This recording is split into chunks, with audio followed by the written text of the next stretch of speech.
अस्सलामुअलैकुम वरहमतुल्लाह।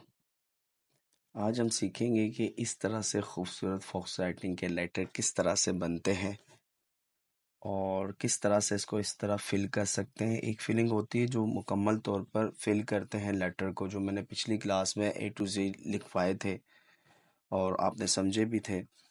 अब हम सीखेंगे कि ये वाली जो फॉक्स राइटिंग है जिसमें हाफ फिल हुआ हुआ है और हाफ नहीं हुआ हुआ और परफेक्ट फिल करने का तरीका क्या है, तो वो लेटर बनाएंगे आज और नेक्स्ट क्लास में इंशाल्लाह इनके वर्ड्स भी बनाएंगे। चलें स्टार्ट करते हैं।